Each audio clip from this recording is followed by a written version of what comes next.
Good evening, everybody, and welcome to our second live stream of the night. This one's going to be an interesting one. Jay's Fight Talks in the building, as always. My friend, how are we? Yeah, I'm good, brother. In the van, as always, traveling In the home. van, as always, Jay's Fight Talk. Now, interesting bit of news tonight, Jay. It's been rumoured for quite a while now, that we're going to get some form of announcement, hasn't it, about Conor Benn's name being cleared and so on and so forth. But we're just going to react to what Conor Benn's announced and then what has came back from the statement from UKAD, which I'm just having a little look at here. So Conor Benn and Eddie Hearn were kind of I've just put a timeline on it for anyone who's watching who doesn't know what's happened. I know obviously you know what's happened, but Conor Benn and Eddie were putting out the eyes emoji on Twitter this afternoon. You know, we knew what was coming anyway. Put it that way.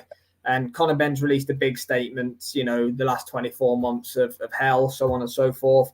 UKAD have then, Conor Benn then stating that his name's clear and everything's sorted. UKAD have then come back with what you call, I guess, like a counter statement, if you want to call it that, which has been interesting. So UKAD have basically said that the NADP, you call them, so National Anti-Doping Panel. So I guess they're an independent kind of not a regulatory or sanctioning body.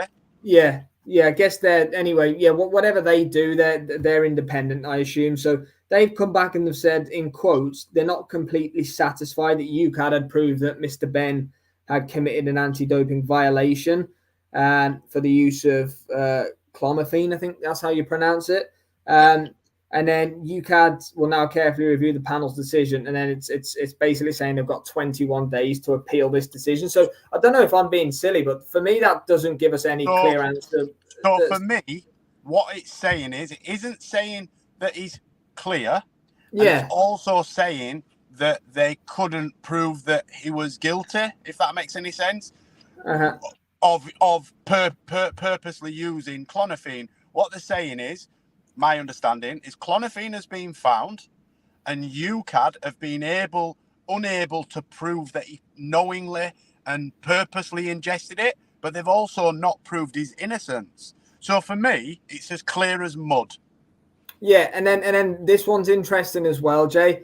So this is the final part of the UKAD statement. In accordance with Article 852 of the UK anti-doping rules, UKAD is unable to publicly disclose the decision of the independent National Anti-Doping Panel at this time without Mr. Benn's consent. So they can't disclose anything that's happened unless Conor Benn allows them to. Now, and surely if you're Conor Benn, he's not going to do that. Yeah, but that's it's an interesting. What do you make of that statement? No, it's a much ado about nothing. So it's basically saying, right, that we all know he popped and his B sample popped, but this has got to the point where I think that they can't prove how he's ingested it. They can't prove that he's purposely and knowingly ingested it, so they're giving him a pass. That's what it feels like to me. It feels a bit like John Jones in MMA, UFC. He popped for a picogram of some kind of steroid, and it proved that at some stage he'd had steroids in his system. But when he popped, it wasn't enough for it to be performance enhancing. So they said, that's what I think. The same way, I think until he proves without reasonable doubt that he didn't knowingly or intentionally ingest a performance enhancing substance, then it's a cheat, because this statement basically says... Do you think they've jumped the gun on it? I think so. They should have waited until UKAD didn't have an appeal process still. They've got 21 days to appeal. The appeal's been appealed on this one? It's a shambles.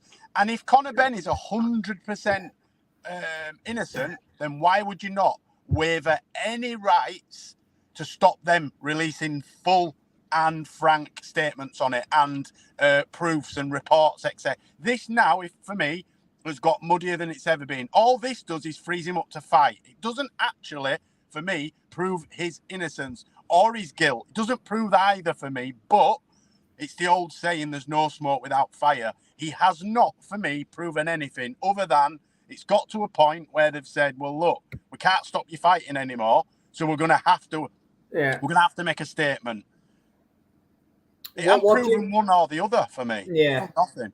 What do you make of the people who are kind of insinuating he served a shadow ban? Did you read into that at all? Or? Well, the timings all work out. It feels like he's just served a 2-year shadow ban, but they'd have to admit that, surely.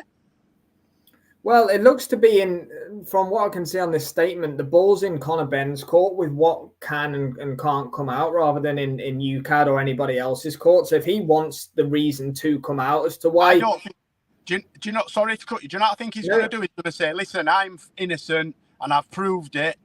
That's it. Now I'm drawing a line under it and sort of try forget about it. A bit like Ryan Garcia's done.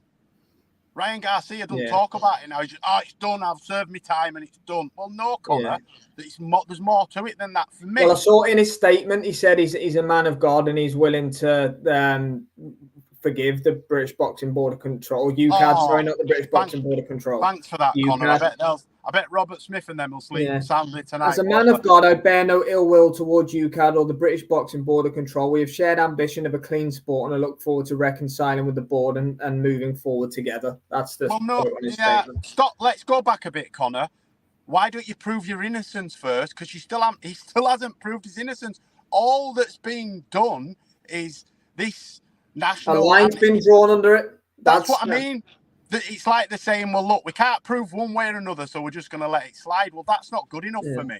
What does not comfortably satisfied mean as well? Like it's a bit of a loose term, isn't it? Shall we say not comfortably satisfied? You know, what does that mean? Does it mean there's slight evidence but not enough evidence to? I think that they've got. It doesn't say beyond no doubt, beyond reasonable doubt. And that's what, when anybody else has ever been found guilty or not guilty, it's beyond reasonable doubt, right? Done. He's clean. And the reasons we found him to be innocent are A, B, C. Or the reasons he's guilty are X, Y, and Z. All this says is, right, we've cleared him to start fighting now.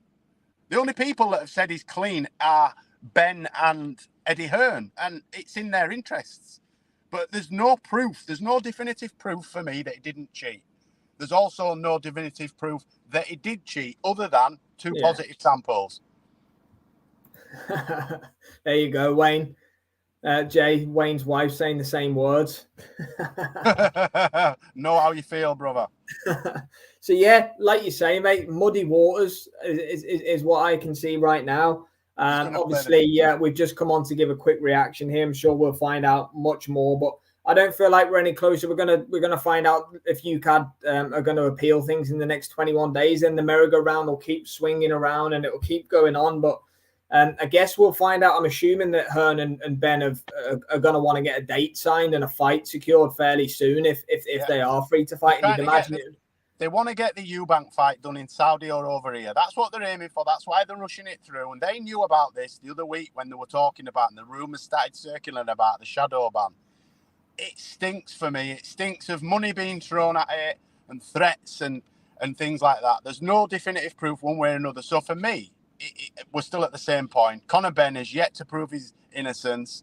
And on the flip side, there's no definitive proof that he did anything wrong other than the 2 tests will prove why those tests popped. I'd like to see some response to this thing, this rolling UKAD thing where Ben is the only one who can allow that to happen. That's a step in the right direction for me if something does come of that. But I agree with you. I agree with you. Yeah, release it. Man of God, you've nothing to hide. You'll forgive everybody. Well, let us all forgive you. I'm telling you now, I will be the first person to apologise publicly to Conor Benn because I've called him out on it. Not that I'm anybody and it means anything to him. What I'm saying is, though, there's a lot of people that are disappointed. His father is one of my all-time favourite fighters, and it muddies the waters for me. He hasn't proved his innocence as far as I'm concerned. And what he needs to do is release everything and let's get it all out in the open instead of just finding a resolution to the process. All of the spec. Thanks, MT, for joining us, by the way. Yeah, did he get cleared or has his ban come to an end? That's the $1 million question. And if you just release the reasoning behind this NADP and UKAD decision, or NADP said that there's not conclusive enough evidence or not. Shuts everybody down. Shuts it all down. It's done. It draws a line in the sand, and everybody can get on with their boxing careers or their anti-doping testing careers? Because that's like, let's use something else as an example, right? So, you get spotted coming out of a club when you're supposed to be off work sick, right? You get spotted you get spotted sat in the crowd at a boxing event or a football game, and you've took time off work sick, and your boss says, well, I saw you sat behind the goal. Wasn't me. All right, then we'll just forget about it. Well, no, you haven't proved one way or another. You can't just say, well, he hasn't been cleared. UKAD haven't cleared him. I think UKAD will appeal it, as Jam's saying there. Yeah, big up, Jam. Hope you're well, my friend. UKAD will appeal it. No way that they're going to lie down and sit down on that. Especially now he's made that statement about God and said, I'll forgive you, UKAD and British Boxing Board of Control. Hold on a minute. Until you prove your innocence, they've got nothing for you to forgive them for. Because at the moment, you're still a drugs cheat. Never mind that they're allowing you to box again. Right, okay, why? Why are they allowing you to box again? How have you proved your innocence? How did the substance get into your system? Is it a tainted supplement? Is it 30 eggs a day? None of that's come out. None of that's being cleared up. For me, it just stinks. It stinks of them wanting to make a fight, so they're doing everything they can to get this fight done, and they think that the fans are idiots and will just swallow a statement. Not good enough. Look, I hope the end result means that Ben is cleared, because I would like to think that he isn't a drugs cheat. That would be the ideal scenario for all of us, and we can move forward. But however, I would just like to see the next steps, whether UKAD appeal or not. I would like to see this Conor Benn come out and allow this the reasoning of the NADP's decision to be public, because it can't be without him, according to that statement. Get it all out in the open. Yeah, still saying that it's eggs, Jam says, and that they want to allow him to fight Eubank Jr. Yeah, that's where the money's at, man. Of course, like he made any earnings he's lost over the last few years or whatever it is, are all made up in one sign of a contract against Chris Eubank Jr., aren't they? Let's just have it right. He's shown a decline in performance and punch power ever since Problem Dirty. Yeah, look, it is what it is on that front. I ain't going to comment too much on the eye test there, but it's he has lost some power by the looks of it. It's pretty. Just prove it one way or another and shut us all up. It's that simple. Get it in black and white. What's happened? If he did cheat, he cheated. If he's effectively served his ban. Just get on with it. But give us the real answer. We deserve to know the answer. But I know where MT's coming from there. He was knocking Algieri Spark out. He was knocking Chris Van Heerden Spark out. And then he fought off a custard recently, mate. And then he fought twice in America, didn't he? He fought in Vegas and he fought in Florida. Couldn't knock himself out of a wet paper bag since then. So, just shut us up one way or another, Conor. Prove it. Prove us all wrong, brother. Or prove us all right. Just come out and address it. Just say, look, I'm going to disclose the reason why the NADP came to that decision. It is because of X, Y, Z. I'm consenting that information's out there. I believe everyone deserves to know about that. But however, I anticipate what you alluded to earlier, and the fact that it's just going to get swept under the carpet. We're going to get a date probably for this Chris Eubank Jr. fight soon, and then we'll take it from there. But yeah, we'll wrap it up there. Jay, just giving a quick reaction video. Thanks, MT, Jams Boxing Chat, Wayne Herman for popping into the comments. No doubt we're going to find out a hell of a lot more about this story in the coming days anyway. But yeah, we'll be back for a couple more prediction videos tomorrow, and we'll see everyone at the weekend. Cheers, Jay. Top man, mate. See you, man.